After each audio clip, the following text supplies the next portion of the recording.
네, 감사합니다. 함께 보실 하나님 말씀은 신명기 20장입니다. 신명기 20장 16절부터 18절까지 말씀 봉독하고 오늘 성경 공부 시작하겠습니다. 16절부터 18절까지 함께 봉독하겠습니다.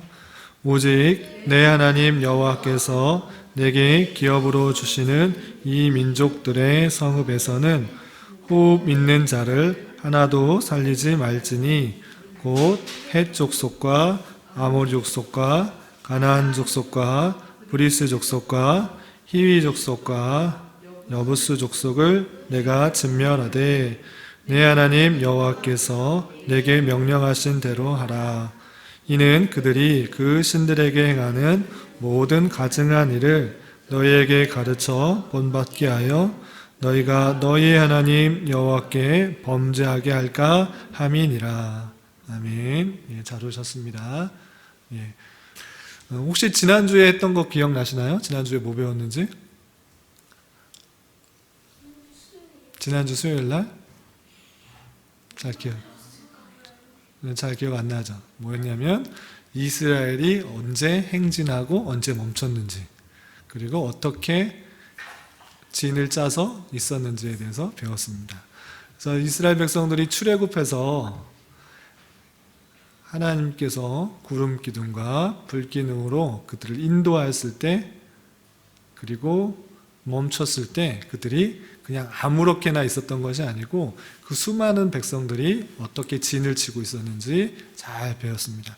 그래서 핵심적인 내용이 무엇이었냐라고 했을 때는 그 수많은 사람들이, 수많은 그 지파의 사람들이 멈출 때나 이동할 때나 항상 하나님의 말씀을 중심하여서 살아갔었고, 그 다음에 자신의 위치가 어딘지를 잘 깨달아서 그 소속과 자기 해야 할 일들을 분명히 깨닫고 그것들을 행했다라는 것입니다. 그런 것들을 배웠던 것들을 잘 기억하고 있으면 좋겠습니다.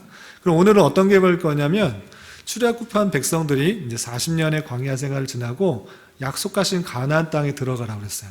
그런데 오늘 말씀 읽은 것처럼 하나님께서는 이스라엘 백성들에게 가나안에 살고 있었던 7 족속을 다 멸하라, 다 진멸하라, 이렇게 말했어요. 호흡이 있는 자는 하나도 살리지 말라, 이렇게 말했어요. 그러면 가나안 족속에 나왔는데 17절에 보면 여러 족속이 있는데 그 족속들이 어디에 있는지, 또 왜 그들을 하나도 살리지 말고 다 죽이라 이렇게 명령했는지 좀 살펴보도록 하겠습니다. 우선 앞에 그림을 보면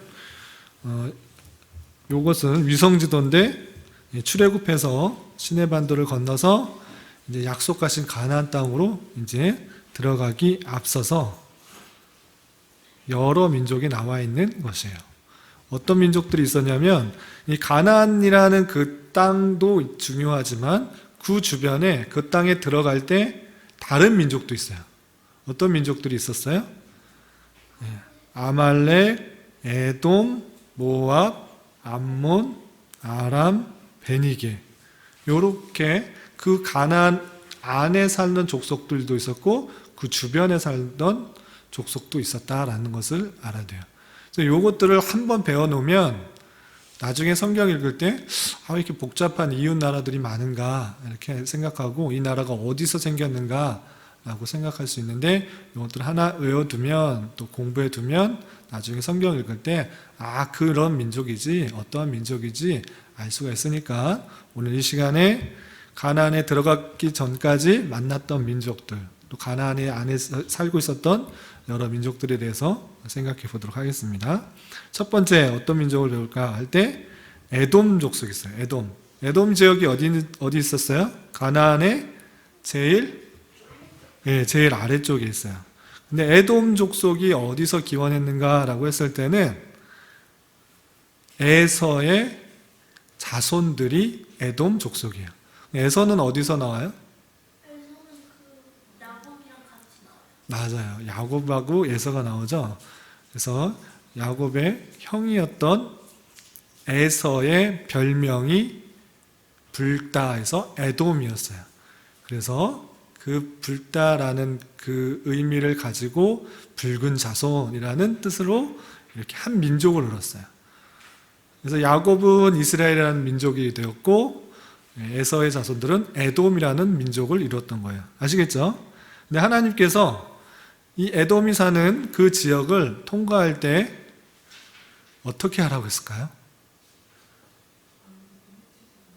예, 백성들이 통과할 때 이스라엘 백성들 그 지역을 통과할 때 가나안으로 가려면 그 지역, 에돔이 사는 지역을 통과해야 됐었어요. 그런데 그 에돔 족속에 있는 것들에 아무것도 손대지 말고 어떤 것들을 빼앗지 말고 물을 사 먹어도 돈 내고 사 먹어라 이렇게 말을 했어요. 그런데 에돔 족속은 어떻게 이스라엘 백성들에게 반응했을까요? 네, 이스라엘 백성들이 오자 우리를 공격하고 우리를 해칠 수도 있다 생각을 해서 스스로 겁을 먹었어요. 그래서 이스라엘 백성들하고 싸우려고 나왔어요. 그런데 이스라엘 백성들은 에돔 족속하고 싸웠을까요? 안 싸웠을까요? 네, 안 싸웠어요. 그리고 또 같은 민족의 혈통이라고 생각할 수가 있기 때문에 싸우지 않고 피를 흘리지 않고 다른 곳으로 돌아갔어요.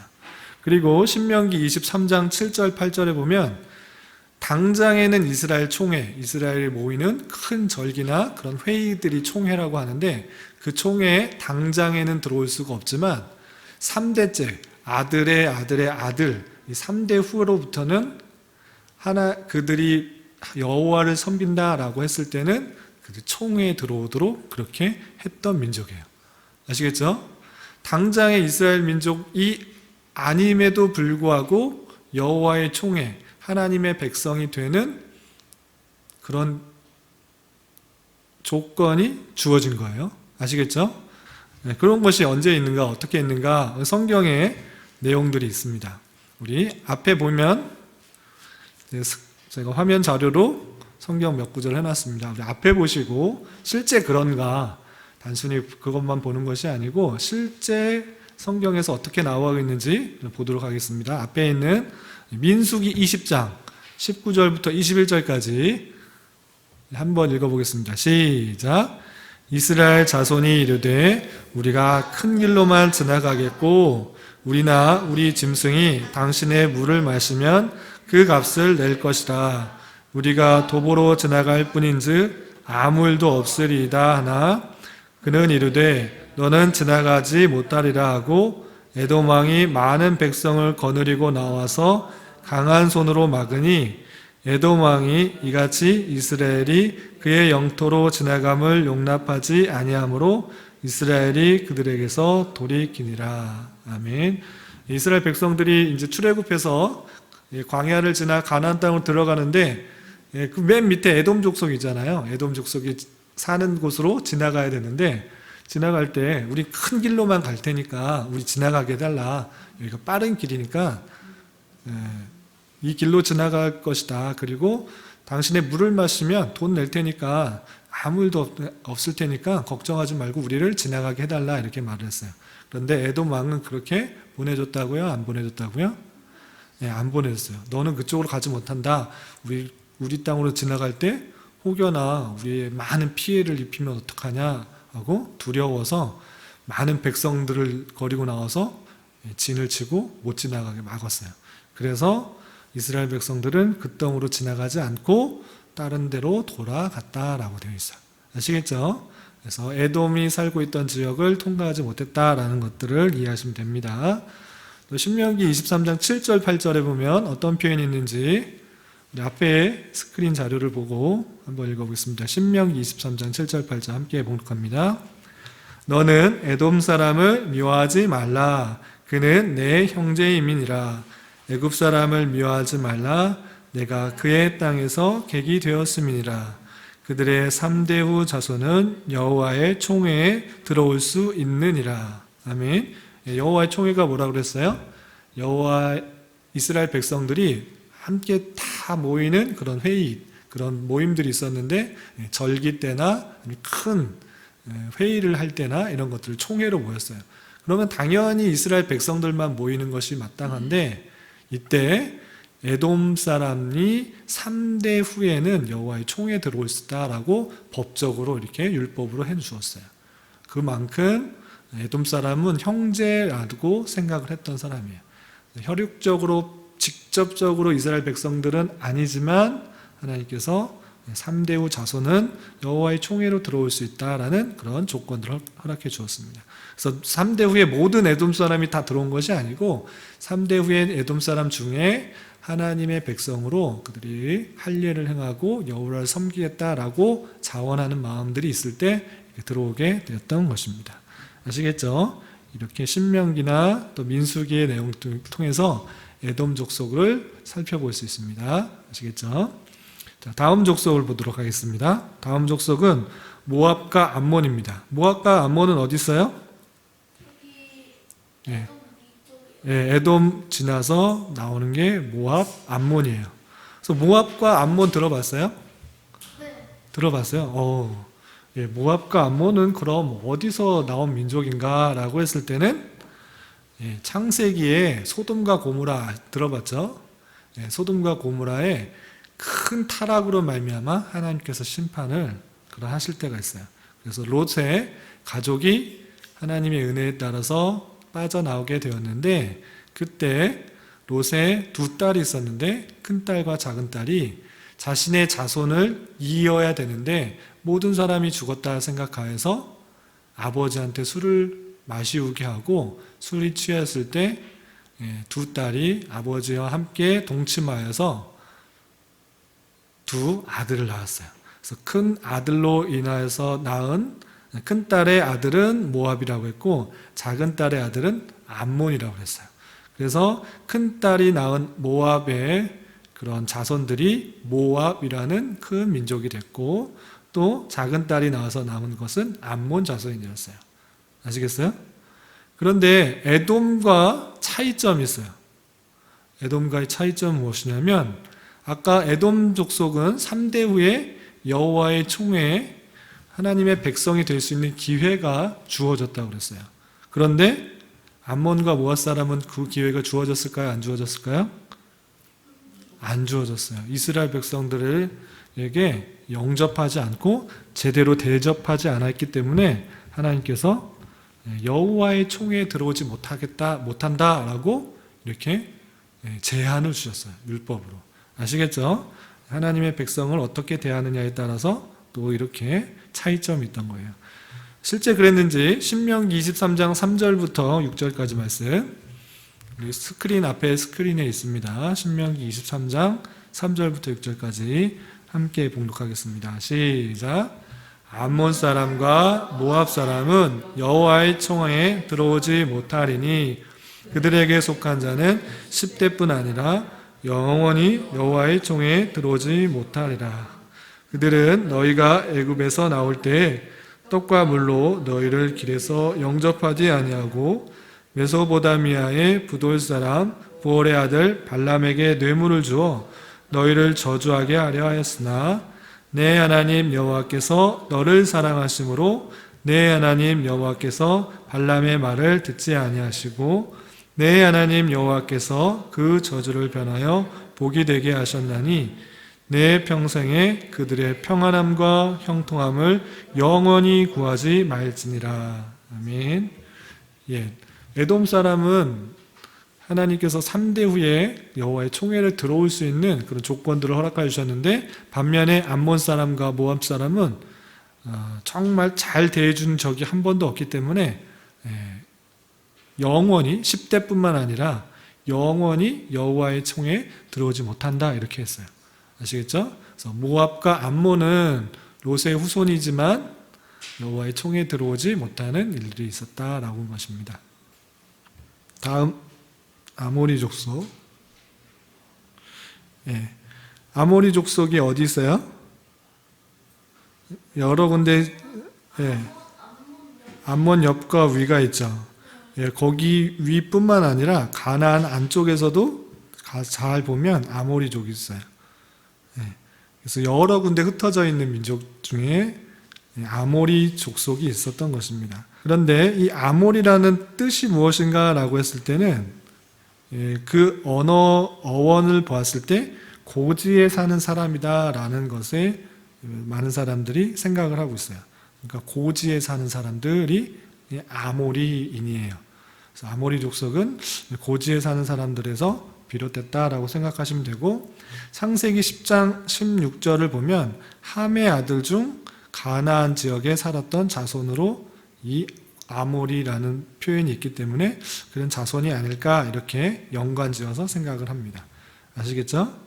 그런데 그 아모리 사람이 성경에 표현될 때 어떻게 표현되어 있냐면 되게 성질이 사악하여서 파괴를 임쌌고, 가나안 정복 후에도 모두 다 아모리 족속을 멸망시켰어야 되는데 멸망시키지 못하고 잔존해서 계속적으로 이스라엘 백성들을 괴롭히는 그런 역할들을 할 때 아모리 족속이 나와요. 아시겠어요? 하나님의 백성을 괴롭혔던 가나안 민족 중에 아모리 족속이 있었다라고 이해하시면 됩니다. 그리고 후대 사무엘 시대 때는 이스라엘과의 사이에 평화를 유지했지만 솔로몬 시대에는 다른 민족과 함께 노예가 되었던 민족이 아모리 족속입니다. 성경의 한 부분만 찾아보도록 하겠습니다.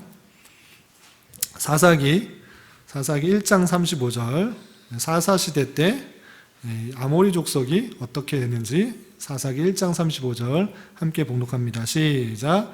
결심하고 헤레스산과 아얄론과 사알빔에 거주하였더니 요셉의 가문의 힘이 강성함에 아모리 족속이 마침내는 노역을 하였으며. 아멘. 여기서 아모리 족속이 나와요. 이 아모리 족속은 가나안 정복 전쟁 때 하나님께서 다 멸하려고 하였던 그 족속 중에 하나였구나. 그런데 다 멸하지 못한 족속이구나로 이해하시면 되겠습니다. 자, 다음 블레셋. 블레셋은 어디 있어요? 그림을 보니까 가나안 중에 지중해 서쪽에 붙어서 바다와 맞닥뜨려져 있는 그런 땅입니다.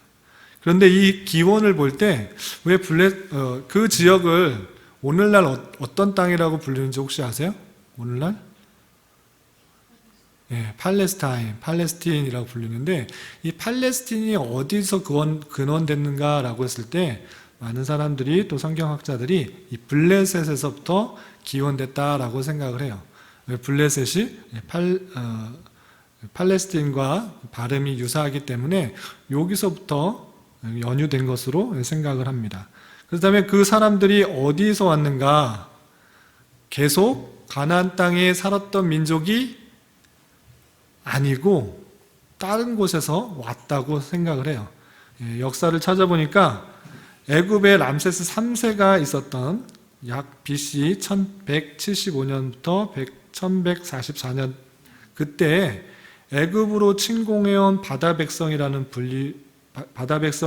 불리운 민족 중에 프레스트라는 그런 이름이 보이는데, 요 사람들이 이곳에 거주한 것으로 이렇게 생각을 하는 거예요. 그러니까 지중해 그레데 섬에서 애굽을 침공했던 그런 백성들이 이곳에 머물러 살았다라는 거예요. 아시겠어요?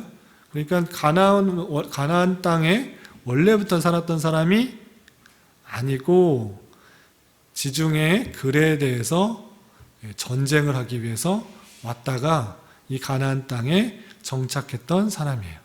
아시겠어요?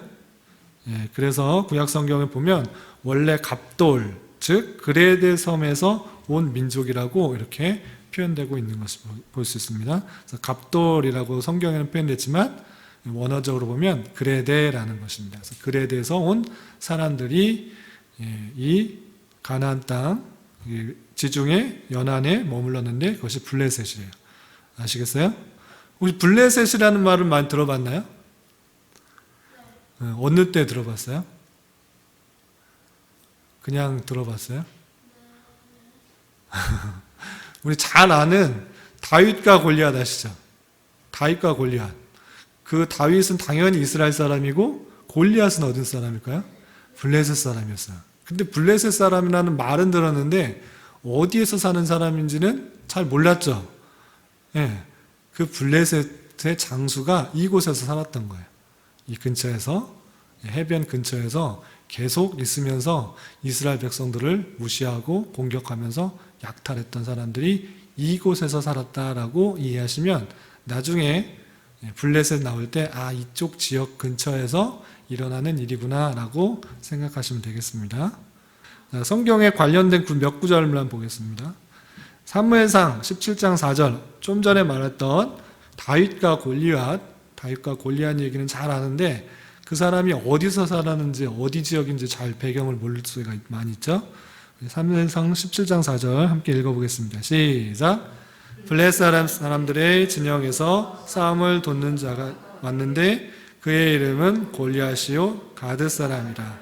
그의 키는 6규빗 한 뼘이요. 아멘.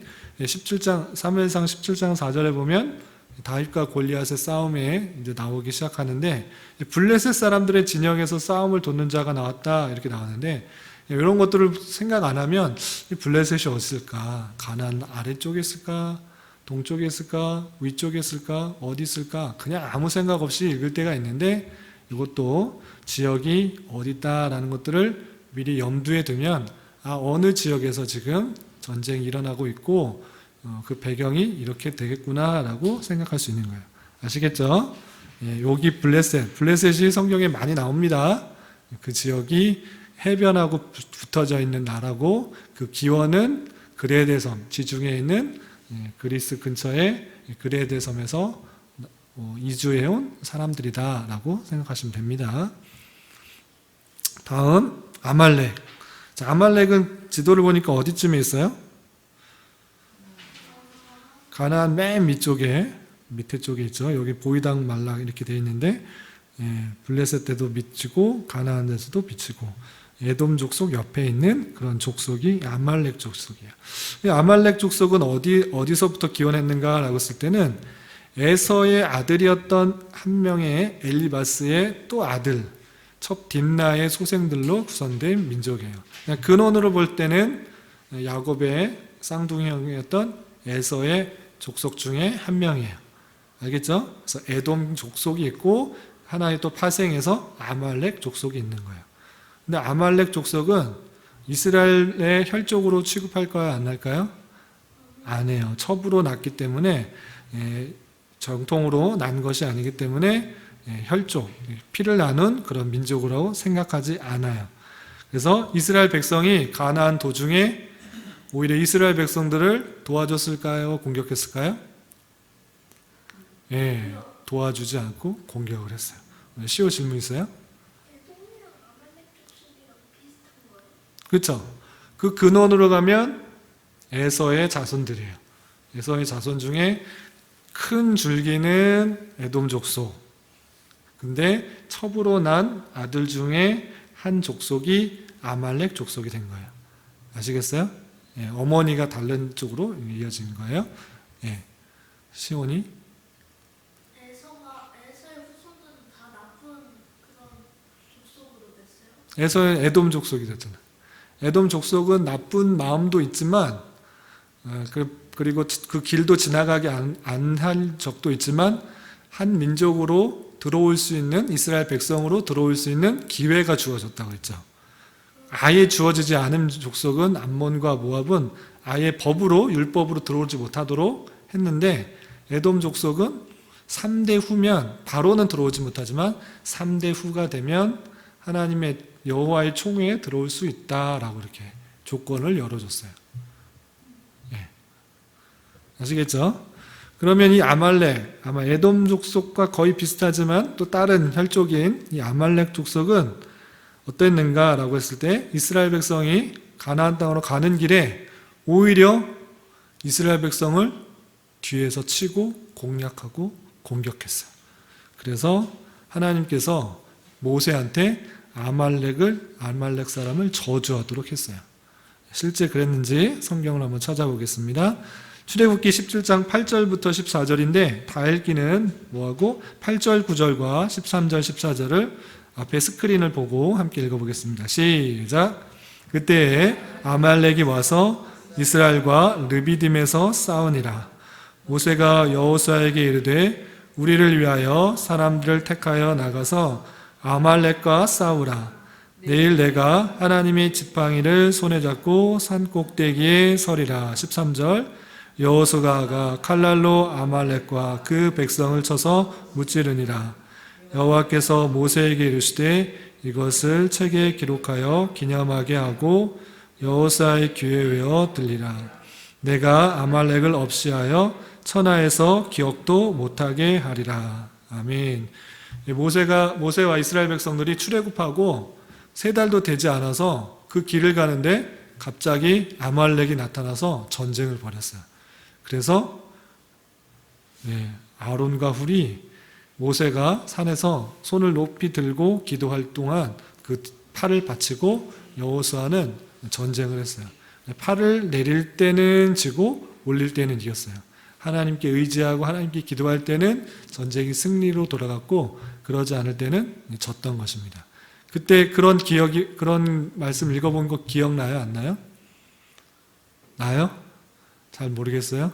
모세가 팔을 올리고 기도할 때 전쟁에 승리하였다. 그 민족이 바로 아말렉이고 그 근원에는 에서가 있다라는 것들을 알아두면 돼요. 그리고 이스라엘 백성들을 선대한 것이 아니고 전쟁을 했기 때문에 여호와의 총에 들어올 수 있었다 없었다? 없었다. 그리고 저주를 했어요. 특별히 어떻게 저주했냐면 아말렉을 없이 하여 천하에서 기억도 못하게 하리라 이렇게 말했어요. 완전히 없애버리라 라는 뜻이죠. 하나님의 백성, 천국 백성을 잘 못대하는 대적하는 그런 세력들을 완전히 멸하라 라고 하나님께서 저주하셨던 내용들이 있습니다. 아시겠죠? 이것이 아말렉입니다. 아말렉 족속 어디에 있는지 어떤 일을 행했는지 잘 기억하시기 바랍니다. 다음 아람이 어디 있을까요? 맨 위쪽 여기 그림에는 시리아라고 되어 있어요. 시리아. 그래서 아람 또는 이걸 70인용이나 영어 성경에는 수리아로 되어 있고 여러분들 나중에 세계사를 배울 때는 시리아라고 배울 거예요. 시리아. 그래서 아람과 수리아, 시리아는 같은 뜻인데 이것은 정통적으로는 셈족이나 나홀의 일족으로 생각되지만 실제 조상이 어떤 것인지는 잘 몰라요. 그렇지만 위쪽에서 큰 지역을 살고 있는 것이 아람 족속이다 이렇게 이해하시면 돼요. 그리고 성경에 보면 이스라엘 백성들이 아람 족속의 한 족속이라는 그런 표현도 있어요. 아시겠어요?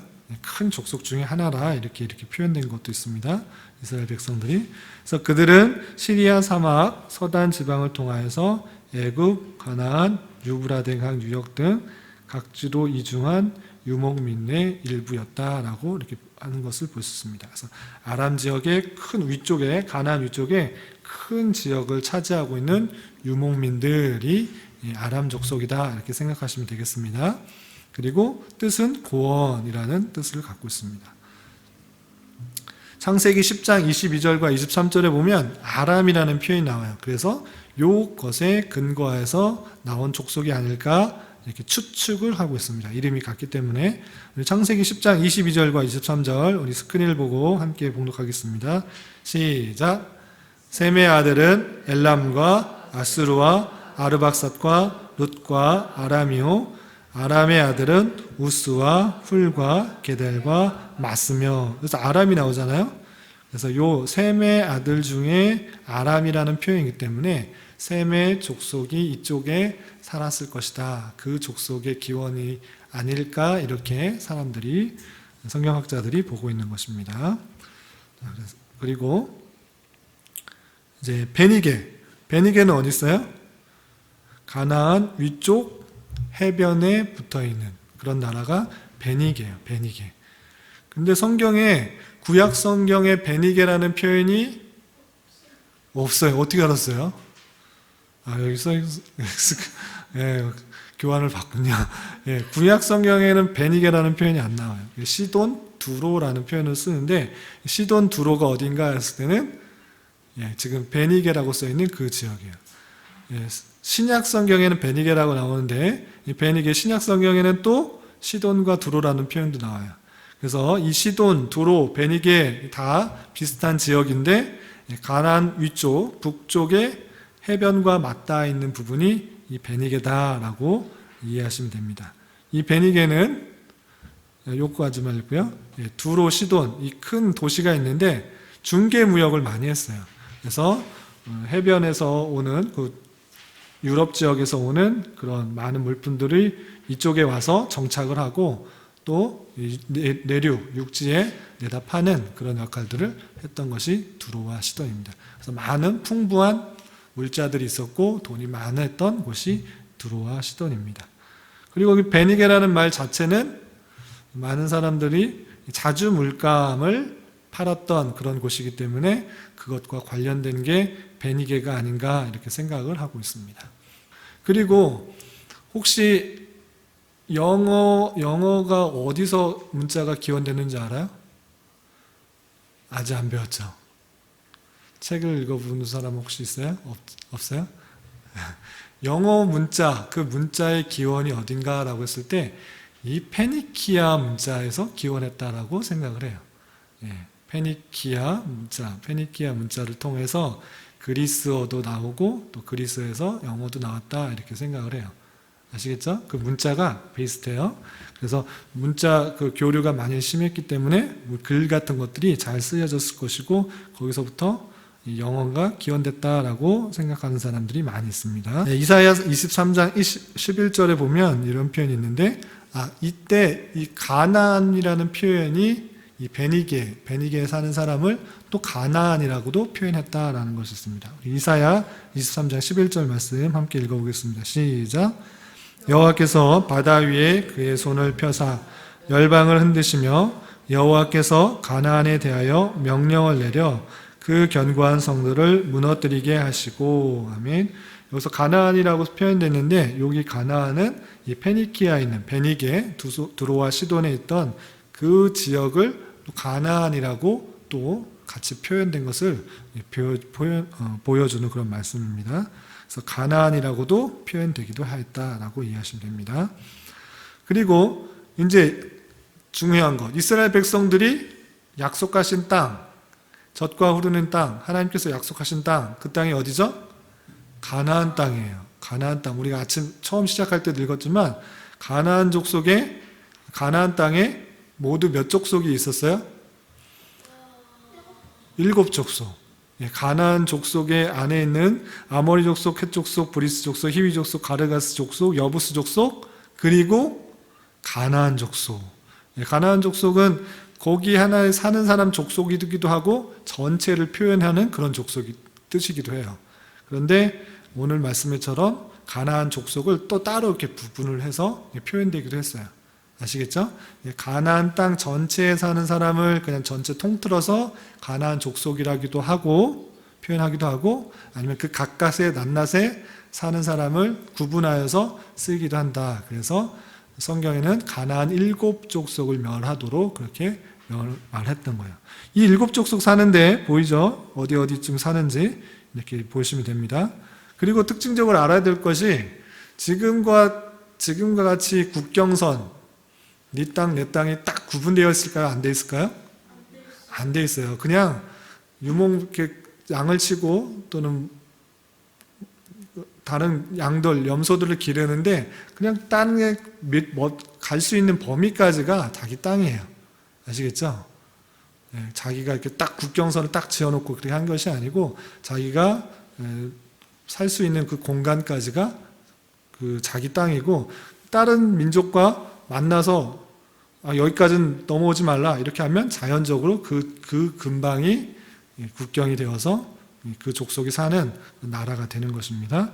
그래서 이렇게 아모리 족속, 헷 족속, 브리스 족속, 히위 족속, 기르가스 족속, 여부스 족속, 가나안 족속이 있는데 이 족속에 대해서 하나님께서 어떻게 말을 하셨는가가 중요한 거예요. 가나안 정복 전쟁 시 명령, 다른 민족일 경우와 가나안 족속에 살고 있는 민족의 명령을 달리했어요. 첫 번째, 가나안에 살고 있던 민족이 아닐 경우는 어떻게 했는가? 신명기 20장 10절부터 15절까지인데 11, 12절과 뛰어넘어서 15절을 스크린에 써 있는 대로 한번 읽어보겠습니다. 시작. 내가 어떤 성읍으로 나아가서 치료할 때에는 그 성읍에 먼저 화평을 선언하라. 그 성읍이 만일 화평하기로 회답하고 너를 향하여 성문을 열거든 그 모든 주민들에게 내게 조공을 바치고 너를 섬기게 할 것이요 만일 너와 화평하기를 거부하고 너를 대적하여 싸우려 하거든 너는 그 성읍을 에워쌀 것이며 뛰어넘어서 15절 내가 내게서 멀리 떠난 성읍들 곧 이 민족들에게 속하지 아니한 성읍들에게는 이같이 행하려니와 아멘. 예, 아까 7 족속이 있고 그렇지 않은 민족들이 있죠. 그럴 때는 그 성읍 하나님께서 말씀하신 그 민족들이 아닐 경우에는 먼저 어떻게 하라고요? 화평을 선언하라 이렇게 했어요. 지나가면서 나와 싸우겠느냐 아니면 화평하겠느냐 화평을 선언해요. 그런데 화평을 받아들이면 싸울 필요가 있어요? 없어요? 없어요. 그냥 서로 화친하면 돼요. 그런데 받아들이지 않고 화평하지 않고 적대하겠다 그러면 어떻게 한다고? 그 성읍을 에워싸서 모든 남자를 죽이라 이렇게 했어요. 그런데 이제 다른 민족이 아닐 경우 하나님께서 말씀하신 가나안 땅에 사는 사람이 아닐 경우는 이렇게 했는데 가나안 땅에 사는 사람일 경우는 어떻게 하라고 했을까요? 우리 신명기 7장 1절 2절을 함께 읽어보겠습니다. 시작. 내 하나님 여호와께서 너를 인도하사 내가 가서 차지할 땅으로 들이시고 내 앞에서 여러 민족 헷 족속, 기르가스 족속, 아모리 족속과 아난 족속과 브리스 족속과 휘 족속과 여부스 족속 곧 너보다 많고 힘이 센 7 족속을 쫓아내실 때에 내 하나님 여호와께서 그들을 내게 넘겨 내게 치게 하시리니 그때에 너는 그들을 진멸할 것이라. 그들과 어떤 언약도 하지 말 것이요 그들을 불쌍히 여기지도 말 것이며. 아멘. 그 7 족속을 쫓아낼 때는 진멸하라고 그랬어요. 진멸의 뜻이 뭐죠? 모두리 다 없애라는 뜻이에요. 남자만 죽이라는 것도 아니고 여자와 아이들도 다 죽이라고 이렇게 표현했어요. 우리가 오늘 방금 읽었던 말씀 보면 신명기 20장 16절에 보면 내게 기업으로 주시는 이 민족들의 성읍에 있어서는 호흡이 있는 자를 하나도 살리지 말라 이렇게 됐어요. 아이도 죽이고 여자도 죽이고 노인도 죽이고 남자는 물론 죽이고 모두 죽이라고 그랬어요. 그러면 이렇게 생각할 수 있지 않아요? 왜 그 민족의 사람들을 너무나 잔인하게 하나님께서는 진멸하라 했을까? 너무 잔인한 하나님이시다. 너무 무자비한 하나님이다. 너무 인정이 없는 하나님이다. 라고 생각이 들 수도 있죠. 그런데 그런 것일까요? 아니에요. 왜 그럴까요? 하나님께서 그 땅을 아브라함의 자손에게 주셨을 때 이렇게 약속하셨던 것을 볼 수 있어요. 창세기 15장 16절 말씀 우리 스크린을 보고 함께 봉독하겠습니다. 시작. 내 자손은 4대 만에 이 땅으로 돌아오리니 이는 아모리 족속의 죄악이 아직 가득 차지 아니함이니라 하시더니. 아멘. 아브라함과 약속했을 때 이 가나안 땅을 아브라함 자손에게 주기로 했어요. 그런데 바로 줬을까요? 안 줬을까요? 안 줬어요. 왜 안 줬어요? 아모리 족속의 죄악이 가득 차지 않기 때문에 그들을 쫓아낼 이유가 없다. 그리고 4대 만에 애굽에서 돌아올 때인데 그 4대 만에 돌아오는 이유가 무엇이냐 했을 때는 그때는 아모리 족속이 부패하고 타락하고 정말 죄가 관영하였기 때문에 죄가 꽉 찼기 때문에 더 이상 참아주지 못하고 심판하려고 그렇게 들어오게 된다라는 거예요. 그러니까 400년, 4대만큼 하나님께서는 기다리시고 인내하시고 참으신 거예요. 다시 되돌아오길 회개하길. 그럼에도 불구하고 그 타락한 마음들이 되돌아오지 않고 오히려 너무나 악하여져서 너무나 부패하여져서 죄가 가득 찼기 때문에 4대만의 되돌아옴으로 말미암아 이스라엘 백성들을 도구로 사용하여서 심판했던 것입니다. 실제 그러한가 내용을 찾아보도록 하겠습니다. 예, 신명기 12장 31절 말씀 스크린에 나와 있죠. 함께 봉독해 보겠습니다. 시작. 내 하나님 여호와께는 내가 그와 같이 행하지 못할 것이니라. 그들은 여호와께서 꺼리시며 가증히 여기시는 일을 그들의 신들에게 행하여 심지어 자기들의 자녀를 불살라 그들의 신들에게 드렸느니라. 아멘. 가나안 족속의 우상 숭배의 모습 얼마나 타락했는지 단면으로 보여주는 거예요. 어떤 일이 있었어요? 그들의 신들을 섬긴다 생각하고 자기의 자녀를 불살러서 신들에게 드렸대요. 얼마나 끔찍한 일이에요. 도덕적으로 얼마나 타락한 일이에요. 자기의 사랑하는 자녀를 불살러서 제사를 드린다고요? 어떻게 상상을 할 수 있어요? 그런데 그러한 일이 자연스럽게 일어났던 민족이 가나안의 백성들이요, 가나안의 민족이에요. 그 사람을 태워서, 자기 아들을 태워서 불살라서 제사를 드리는데 거리낌이 전혀 없고 생명에 대한 전혀 존중함이 없고 그냥 자신의 유익을 위해서, 자신의 만족을 위해서는 아무나 갖다 서 죽이기도 하고 살인하기도 하는 그런 모습이 만연했기 때문에 그런 것들을 본받지 말고 배우지 말고 전염되지 않도록, 따라하지 않도록 이렇게 죽이라고 했던 것입니다. 또 다른 모습이 있습니다. 레위기 18장 22절부터 25절 말씀 함께 봉독하겠습니다. 시작. 너는 여자와 동침함 같이 남자와 동침하지 말라. 이는 가증한 일이니라. 너는 짐승과 교합하여 자기를 더럽히지 말며 여자는 짐승 앞에 서서 그것과 교접하지 말라. 이는 문란한 일이니라. 너희는 이 모든 일로 스스로 더럽히지 말라. 내가 너희 앞에서 쫓아내는 족속들이 이 모든 일로 말미암아 더러워졌고 그 땅도 더러워졌으므로 내가 그 악으로 말미암아 벌하고 그 땅도 스스로 그 주민을 토하여 내느니라. 아멘. 가나안 족속이 얼마나 성적으로 부패했는지 여자와 남자가 결혼해서 이렇게 아이를 낳는 것인데 그런 것이 아니고 자기가 그냥 하고 싶은 대로 내 마음대로 하는데 오늘날도 비슷한 현상이 있어요. 여자와 여자가 동침하고 남자와 남자가 동침하는 그런 성적으로 타락한 모습들이 이때 당시 가나안 땅에 있었어요. 오늘날에도 분명히 있죠. 동성애가 나타나고 남자와 남자가 결혼하고 여자가 여자와 결혼하는 일들이 있는데 하나님 보시기에 가증한 것으로 여겼어요. 아시겠어요? 뿐만 아니라 짐승과 교합하여 자기를 더럽히는 자가 있어요. 얼마나 정신이 없으면 동물하고 그런 교합하려고 하는 성적으로 자기의 만족을 위해서 동물을 이용하는 경우도 있었다라고 말해요. 얼마나 하나님께서 만든 창조 질서를 더럽히고 자기의 욕구만을 채우는 모습들이 많은지 보여주는 거예요. 그래서 남녀노소를 막론하고 짐승까지 다 쳐 죽이라고 이렇게 말했어요. 얼마나 하나님께서 보신 그 창조의 질서의 내용들을 타락시켰는지 그것들을 보여주고 그 모든 것들을 진멸하라 이렇게 표현하고 있는 것입니다. 그것들이 가나안 족속 가운데 있었기 때문에 하나님께서는 그들을 심판하셨는데 심판의 도구로 이스라엘 민족들을 사용하신 거다 이렇게 이해하시면 될 것입니다.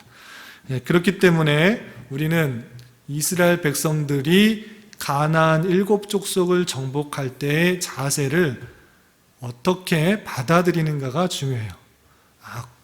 구약시대에 그냥 그런 일이 있었다라고 끝나는 것이 아니라 하나님께서 주신 창조의 질서와 어떻게 살아가야 되는지를 잘 보여주시는 그런 일들이 있을진데 얼마나 죄악을 싫어하시는지를 잘 알아야 돼요.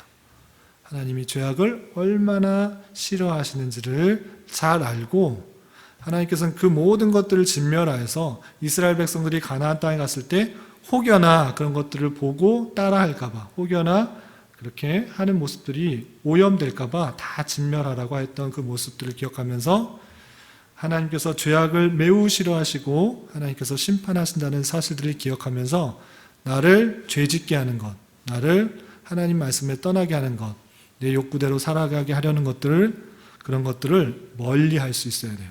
아시겠죠? 그리고 또 한 가지, 하나님께서 우리를 가나안 7 족속이 아니라 이방 족속이 아니라 이스라엘 백성의 영적 이스라엘 백성으로 택하여 주신 것, 그것에 대한 감사가 있어야 돼요. 내 힘과 내 능력, 내 노력으로 그것이 될 수 있었다 없었다? 없었다는 거예요. 하나님께서 무조건적인 주권적인 선택과 은혜 가운데 하나님께서 택하여 주신 것이 이스라엘 백성이고, 이스라엘 백성을 하나님의 백성으로 삼아 주신 거예요. 아무 공로 없고 아무 능력 없는 사람을 하나님께서 택하여 주신 것이에요. 우리도 우리가 잘나서, 우리가 똑똑해서, 우리가 선해서 어떠해서가 아니라 하나님의 은혜 가운데 우리를 부르시고 또한 하나님의 백성으로 삼으셨다는 그 사실들을 기억하며 늘 하나님께 감사와 찬송을 돌릴 수 있는 자가 되어야 될 것입니다. 아시겠죠?